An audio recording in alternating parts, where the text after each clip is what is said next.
No coração do sertão de 1881, onde a lei dos coronéis valia mais do que qualquer justiça escrita, uma mãe solteira decidiu enfrentar o homem mais poderoso de toda a região, para salvar aquele que era considerado por muitos apenas um erro, mas para ela era seu maior amor, o filho bastardo que o coronel jamais aceitara. Esta história, que atravessou gerações como um sussurro proibido, revela coragem, abuso de poder, vingança e a luta de uma mulher que não se dobrava nem diante da morte. E antes de entrarmos nesse relato sombrio e real do Brasil profundo, já se inscreva no canal, deixa o like e comenta aí de qual cidade você está assistindo, para eu saber até onde essa história está chegando. Agora sim, vamos voltar para 1881. O sertão de 1881 era um lugar onde a lei raramente alcançava, e onde a palavra de um coronel valia mais do que qualquer documento assinado. Naquela terra seca e marcada por disputas antigas, vivia Maria das Dores, uma mulher forte, de olhos cansados, mas cheios de coragem. Ela criava sozinha o pequeno Bento, fruto de um relacionamento proibido que quase lhe custou a vida. O menino não sabia, mas seu pai era ninguém menos que o coronel Firmino Araújo, um homem temido por todos na região. E foi justamente à sombra desse segredo que começaria a colocar mãe e filho em perigo. Maria sempre soube que um dia o coronel descobriria que Bento existia, e quando esse momento chegasse, ela temia mais pela vida do filho do que pela sua. Afinal, Firmino era conhecido por sua frieza. Eliminava inimigos, expulsava famílias inteiras de suas terras e fazia desaparecer qualquer um que ousasse manchar seu nome. Nos últimos meses, Maria tinha percebido homens estranhos rondando sua casa de barro, perguntando demais, observando demais. O vento quente do sertão parecia trazer um aviso. Algo grande estava prestes a acontecer. Num fim de tarde, abafado, Bento encontrou uma carta presa na porta da casa. Era apenas um pedaço de papel amarelado, escrito com caligrafia apressada, mas o conteúdo fez Maria sentir o chão desaparecer sob os pés. A carta dizia que o coronel sabia da existência de um menino que poderia ameaçar sua honra e seu legado. Não havia assinatura, mas ela reconheceu o estilo direto e ameaçador típico dos capangas de Firmino. Era a confirmação de seus maiores medos. Maria abraçou o filho com força, prometendo silenciosamente que faria qualquer coisa para protegê-lo. A notícia correu rápido pelas casas espalhadas pelo sertão. Algumas mulheres tentaram alertar Maria, dizendo que ninguém enfrentava o coronel e saía vivo. Outras a aconselharam a fugir, desaparecer do mundo, antes que fosse tarde demais. Mas Maria era teimosa, e mais do que isso, era mãe. Fugir significava abrir mão da terra onde cresceu, do lugar onde enterrou seus pais e do único lar que Bento conhecia. E no fundo, ela sabia que Firmino não pararia até encontrá-los, estivessem onde estivessem. Então, foi quando Mariquinha, uma amiga de infância, apareceu batendo a porta no meio da noite, com a respiração curta e o rosto assustado. Ela contou que ouvira uma conversa na venda da vila. O coronel havia mandado seus homens trazerem Bento, vivo ou morto. Maria sentiu o mundo ficar silencioso, como se tudo parasse por um instante. Ali, naquele momento, ela decidiu que não seria uma vítima e nem deixaria que tirassem seu filho. A partir daquele dia, começaria uma guerra silenciosa entre uma mãe abandonada e o homem mais poderoso do sertão. Maria das Dores não tinha ouro nem poder, mas possuía algo mais perigoso: determinação de mãe. Naquela noite, sob a luz fraca de um lampião a querosene, ela traçou um plano desesperado. Não fugiria, mas usaria a vastidão do sertão e o apego do coronel à sua reputação contra ele. Ela sabia que Firmino, apesar de cruel, era orgulhoso e jamais admitiria publicamente ter um filho bastardo. Esse segredo tóxico era a única arma que Maria tinha. Ela precisava levar Bento para um local seguro, mas faria isso como uma isca, atraindo os homens de Firmino para uma emboscada de astúcia. O plano era simples e audacioso. Primeiro, ela precisava de tempo. Maria vestiu Bento com roupas gastas e sujas, as quais ele detestava usar, para que parecesse um garoto de rua qualquer. Ela escondeu os poucos pertences de valor e a carta ameaçadora sob o assoalho de terra batida. A casa, que antes era um refúgio, agora seria uma armadilha vazia. Maria explicou ao filho que eles fariam um grande jogo de esconde-esconde, minimizando o medo com um sorriso forçado, a última centelha de leveza que ela permitia antes da longa jornada. O primeiro passo era mandar Bento para a fazenda do velho Amâncio, um sitiante isolado e conhecido por sua neutralidade e bondade silenciosa, a 2 léguas dali. Maria usou as economias que guardava para comprar uma velha mula e pagou um vaqueiro de confiança para que levasse Bento sob a desculpa de uma doença grave na família. A despedida foi rápida e deslacerante. Bento, confuso, prometeu se comportar. Maria o viu sumir na escuridão da noite, sentindo um vazio físico no peito. Era a primeira vez que abria mão da presença do filho em nome de sua sobrevivência. Maria voltou para a casa vazia, sentindo o silêncio pesar como chumbo.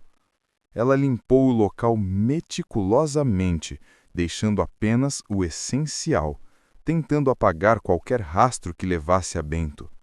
Sabia que os capangas de Firmino chegariam antes do amanhecer. Ela não dormiu, afiando a única faca de cozinha e repassando o plano na cabeça. Cada segundo era uma eternidade de tensão. Ela precisava que a invasão parecesse bem-sucedida para o coronel, mas que terminasse em nada para ela. O sol ainda não tinha surgido quando ouviu o primeiro ruído distante, o som de cascos. Eles chegaram em 3, homens grandes e silenciosos, com semblantes endurecidos pelo serviço sujo. O líder, apelidado de Cicatriz, bateu na porta com a coronha do rifle. Maria abriu, fingindo surpresa e um medo convincente. "O que querem a esta hora?" perguntou, a voz trêmula, mas os olhos fixos e frios. Cicatriz não perdeu tempo. "Viemos pegar o bastardo. O coronel mandou." Maria disse que o menino não estava, mas fez questão de mentir sobre sua localização, plantando a primeira pista falsa que levaria os capangas para longe de Amâncio e direto para o labirinto de areia do sertão. Maria segurou a ponta da faca atrás do avental enquanto os capangas vasculhavam a casa. Cicatriz bufou, irritado por não encontrar o alvo. Ela indicou, com falsas lágrimas, que havia mandado Bento para a casa de uma prima distante, muito para o leste, perto do Rio Seco. Ela sabia que essa direção era traiçoeira, cheia de trilhas abandonadas e pequenos grupos de justiceiros que não se curvariam ao coronel. A mentira era crível, porque sugeria uma fuga tradicional, a reação esperada de uma mulher acuada. Os homens engoliram a informação, subestimando a inteligência daquela sertaneja. Cicatriz avisou com um sorriso cruel: "Se for mentira, Maria das Dores, a senhora vai desejar ter morrido antes do amanhecer." Maria o encarou de volta sem desviar os olhos, transmitindo uma raiva calma que incomodou o capanga. Ela permitiu que eles a revistassem superficialmente, garantindo que não encontrassem nada, mas também garantindo que ela parecesse completamente indefesa. A intenção dela era que eles se sentissem vitoriosos e partissem rápido, levando a falsa informação diretamente para Firmino. A pressa seria o maior erro deles. Assim que o som dos cavalos se afastou, Maria correu para os fundos da casa. Ela não podia arriscar que Cicatriz voltasse. Pegou um pequeno saco com farinha, um cantil de água e uma fotografia antiga. A casa estava limpa, mas ela fez questão de revirar um pouco de terra perto da porta para dar a impressão de uma fuga desordenada. Em menos de 10 minutos, Maria estava caminhando pela estrada poeirenta, na direção oposta à que havia indicado, seguindo a trilha da mula de Amâncio. A caminhada era extenuante sob o sol nascente. O sertão não perdoa fraquezas, e Maria sabia que a vantagem de tempo era pequena. Seu objetivo não era alcançar Bento, mas sim rastrear o progresso dos capangas de Firmino, garantindo que eles seguissem o rastro falso. Ela precisava que eles fossem fundo na perseguição antes de desaparecer por completo. Sua coragem não vinha da ausência de medo, mas da certeza de que o risco de ficar era maior do que o risco de lutar. No meio da manhã, Maria subiu um pequeno monte de pedra. De lá ela podia ver, a léguas de distância, 3 pontos pequenos e escuros avançando vigorosamente para o leste, engolindo poeira. O plano funcionara. Cicatriz estava convencido da fuga e estava ansioso para agradar o coronel com a captura. Maria sentiu um alívio momentâneo, mas a vigilância permaneceu. O jogo de gato e rato estava apenas começando, e ela sabia que mais cedo ou mais tarde, Firmino perceberia que havia sido enganado. Na fazenda do velho Amâncio, Bento estava confuso, mas obediente. Amâncio, um homem calado e de longas barbas brancas, o recebeu com a seriedade de quem conhece os perigos do sertão. Ele era um veterano de muitas disputas de terra e tinha um código de honra: nunca trair a confiança de quem busca refúgio. Ele deu a Bento um prato de cuscuz e leite e o mandou para a pequena biblioteca, onde havia livros velhos cheios de ilustrações. Amâncio sabia que Maria das Dores não mandaria o filho para ele se a ameaça não fosse o próprio coronel. Ele reforçou as trancas da casa de taipa, que, apesar de simples, era bem fortificada contra assaltos de rotina. Ele escondeu Bento no porão, sobre um monte de sacos de grãos, instruindo-o a ficar em silêncio absoluto caso ouvisse qualquer barulho estranho. A inocência de Bento era uma faca de 2 gumes. Ele era fácil de esconder, mas difícil de manter calado sob pressão. Enquanto isso, Maria avançava, mas agora em direção ao oeste, onde ficava o coração do pader de Firmino, a fazenda Araçás. Ela sabia que não adiantaria apenas esconder Bento.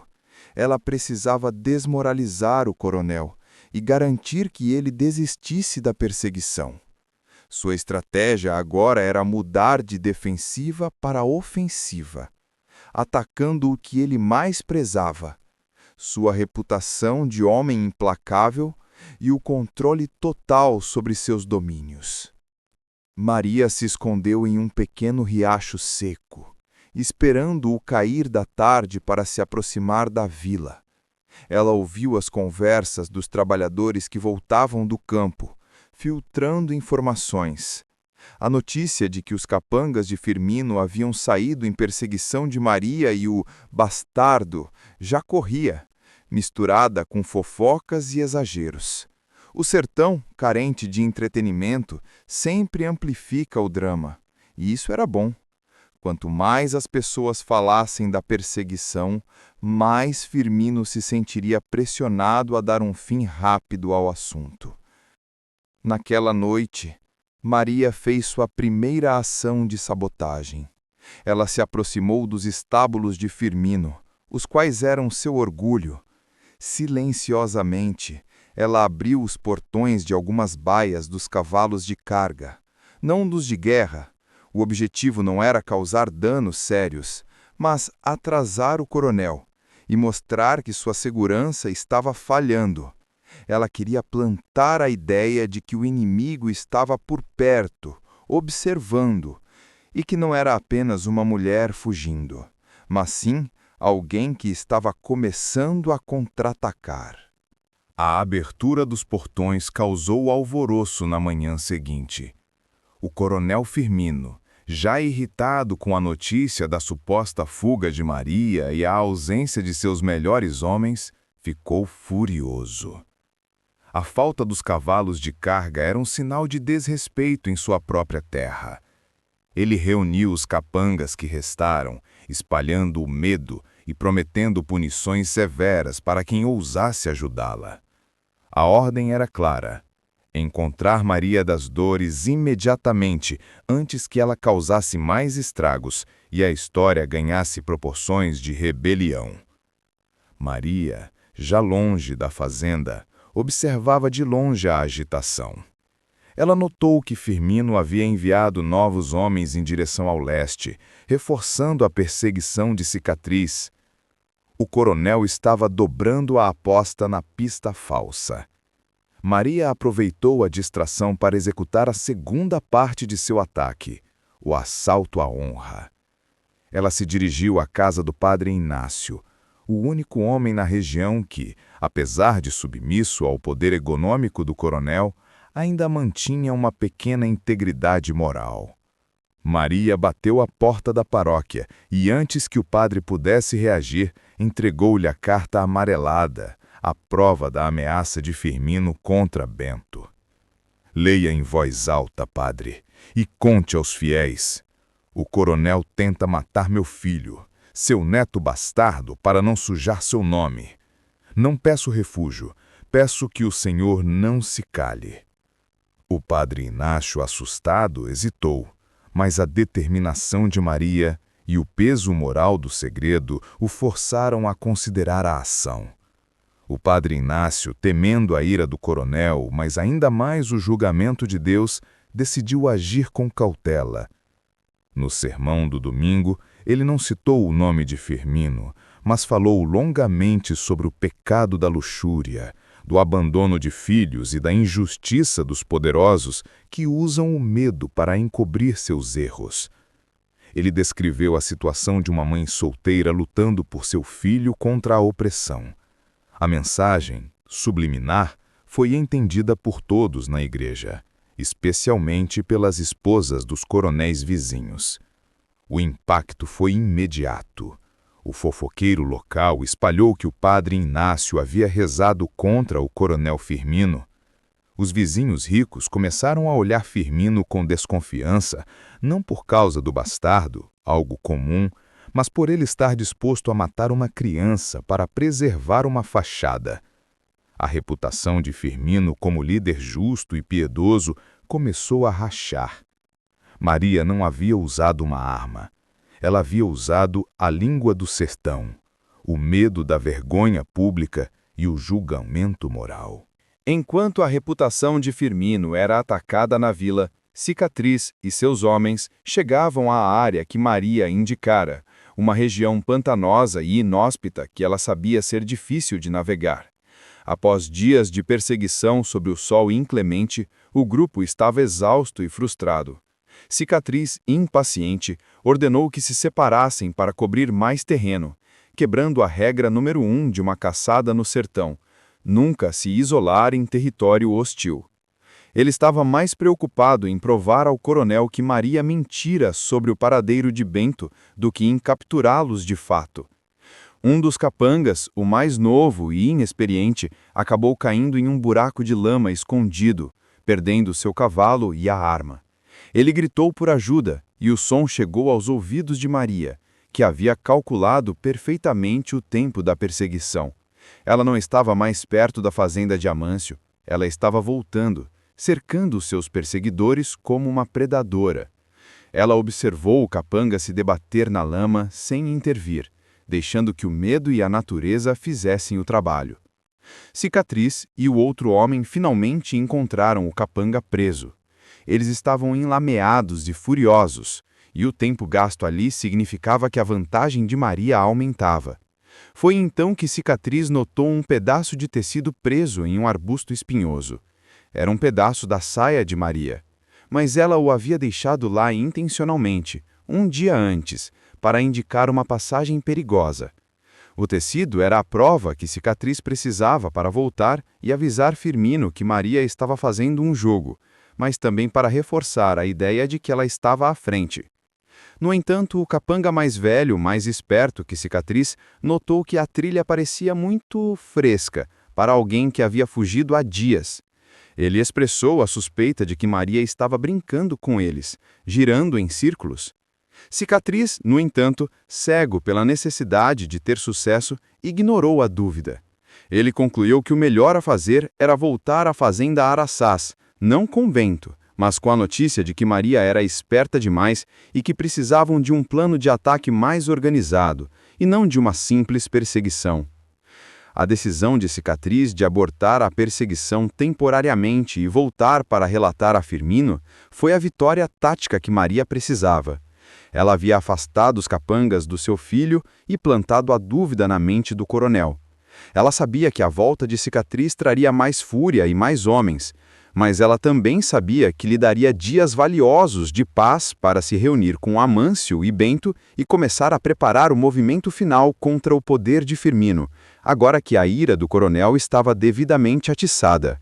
Maria das Dores, sentindo-se exausta, mas com a mente clara, finalmente chegou à fazenda do velho Amâncio, guiada pela fumaça de sua chaminé. O abraço que deu em Bento foi longo, apertado e silencioso, misturando o cheiro de suor e poeira da fuga com o alívio. Bento, apesar de assustado, compreendeu a seriedade do jogo e a coragem de sua mãe. Amâncio, observando a cena de longe, confirmou sua convicção de que Maria não era apenas uma vítima, mas uma verdadeira guerreira do sertão. Apesar da felicidade do reencontro, não havia tempo para descanso. Maria e Amâncio sentaram-se sob a sombra de um juazeiro para discutir o próximo passo. Maria contou sobre a reação do padre Inácio e o ataque à reputação do coronel Firmino e sobre o erro de Cicatriz. Amâncio, que conhecia as táticas do coronel há décadas, concordou que Firmino não descansaria agora, mas sim dobraria a aposta em uma exibição de força para calar os rumores na vila. Amâncio revelou a Maria um segredo antigo, um detalhe crucial sobre a fazenda Araçás. Ele contou que, décadas atrás, Firmino havia tomado as terras de uma família pobre através de documentos falsificados, um crime que ele pensava ter enterrado para sempre. O original dessa escritura fraudulenta estava escondido em um compartimento secreto, em uma parede falsa atrás do retrato do próprio coronel em seu escritório. Era uma prova irrefutável de sua desonestidade. A nova estratégia de Maria era arriscada, mas definitiva. Não mais fugir ou se esconder, mas sim expor o crime maior do coronel. Se ela conseguisse obter o documento, ela não apenas salvaria Bento, mas destruiria a base do poder de Firmino de forma irreparável, transformando-o em um homem temido, em um criminoso desonrado, alvo da justiça e dos coronéis vizinhos que ele tanto humilhava. O risco, no entanto, era a própria vida. A missão era clara. Maria teria que invadir a casa grande do coronel Firmino, o lugar mais vigiado e fortificado da região, entrar em seu escritório e recuperar a escritura. Amâncio, devido à sua idade, não podia acompanhá-la na invasão, mas prometeu fornecer o mapa mais detalhado da fazenda e criar um álibi perfeito para que Bento estivesse seguro e para que ele próprio não fosse incriminado caso Maria fosse pega. O plano era insano, mas era a única forma de garantir a liberdade definitiva. Maria passou a tarde estudando o mapa rudimentar de Amâncio, memorizando cada cerca, cada ponto cego e a rotina dos vigias da fazenda Araçás. Ela deixou Bento sob os cuidados do velho, garantindo que ele não soubesse para onde ela estava indo, para que, em caso de captura, sua ignorância fosse genuína. Ela se vestiu com roupas escuras e apertou a faca de cozinha na cintura, desta vez não para a defesa, mas para abrir caminho. A coragem havia se transformado em um foco frio e implacável. Na calada da noite, sob uma lua nova que mal iluminava o sertão, Maria se esgueirou pela mata fechada que margeava as terras de Firmino. Ela usou a experiência de toda uma vida no campo para se mover sem fazer ruído, como uma sombra entre a caatinga. A adrenalina corria e o medo estava canalizado, transformado em energia vital. Ela precisava entrar no grande casarão antes da meia-noite, quando a troca de vigias criava uma janela de vulnerabilidade de apenas alguns minutos. Maria conseguiu ultrapassar a cerca dos fundos sem ser notada.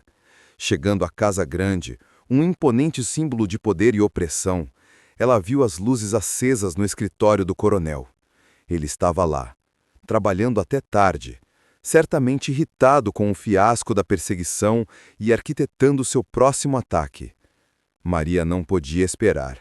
Ela forçou a janela lateral da despensa, um ponto cego, usando um pedaço de ferro enferrujado que Amâncio lhe havia dado, e entrou na mansão. O interior da casa era luxuoso, mas silencioso, contrastando com o barulho e a tensão do sertão lá fora. Maria, descalça, moveu-se com a precisão de quem conhece o cheiro do perigo. Ela conseguiu chegar ao corredor principal. Ali, espiou pela porta entreaberta do escritório e viu o coronel Firmino sentado à sua mesa, bebendo cachaça e fumando, absorto em seus pensamentos. A poucos metros dela estava um monstro que ameaçava seu filho. Maria esperou, o coração batendo forte no peito, até que Firmino se levantasse para ir ao banheiro. Foi o momento. Ela correu para o escritório. O grande retrato do coronel emoldurado em ouro estava lá. Suas mãos tremiam levemente, não de medo, mas de pressa. Ela tateou a parede atrás da moldura, buscando o compartimento secreto, conforme as instruções de Amâncio, sabendo que tinha apenas segundos preciosos antes que o coronel voltasse e a encontrasse. Os dedos de Maria encontraram a saliência na madeira. Com um clique suave, uma pequena seção da parede cedeu, revelando um espaço escuro. Lá dentro, envolto em um pano de seda amarelado, estava o documento que ela buscava, a escritura fraudulenta. Ela o pegou, escondeu-o rapidamente em seu avental e se preparou para a fuga. O plano era simples: sair pela mesma janela e desaparecer. Mas o destino ou a coragem tinham outros planos. Ao sair do escritório, Maria trombou de frente com um dos vigias que fazia ronda, surpreendendo-o tanto quanto ela. O homem gritou e o som acordou toda a casa. Maria, num reflexo, o empurrou e correu pelo corredor. O coronel Firmino, ouvindo o alvoroço, saiu do banheiro e a viu. Seus olhos se arregalaram, primeiro de surpresa, depois de fúria pura. Ele soube de imediato que ela não estava ali para roubar dinheiro. Firmino gritou, chamando os capangas: "Peguem-na! Matem-na!" Maria, encurralada, fez a única coisa que poderia garantir sua sobrevivência. Correu para a sacada principal, a mais visível da casa. Em um ato de desespero calculado, ela subiu na balaustrada. O coronel a seguiu. A fúria em seu rosto era um espetáculo assustador. Ele parou, achando que ela se jogaria. Mas Maria não se jogou. No alto da sacada, à vista de todos os trabalhadores que eram acordados pelo tumulto, ela gritou com toda a força de seus pulmões, brandindo o documento amarelado. Olhem para seu coronel! Ele não é o senhor desta terra. Ele é um ladrão de terras e eu tenho a prova. Ele me persegue porque eu sei o segredo que vai desonrá-lo. O grito ecoou pelo sertão, quebrando o silêncio da noite. O coronel Firmino, paralisado de pavor, viu seu poder desmoronar diante de seus olhos. Os capangas pararam, assim como os trabalhadores. O documento não era apenas a prova de um crime, mas a confirmação de que Maria não era a louca e de que a verdade sobre seu filho bastardo era apenas a ponta de um iceberg de injustiça. Maria, então, pulou da sacada para um monte de feno que Amâncio havia indicado como ponto de fuga e desapareceu na escuridão, levando consigo o segredo que selaria o destino do homem mais poderoso do sertão. Obrigado por acompanhar essa história até o final. Se você gostou, deixe o seu like, se inscreva no canal e compartilhe o vídeo. E para eu saber que você chegou até aqui, comenta a palavra bastardo. Até a próxima!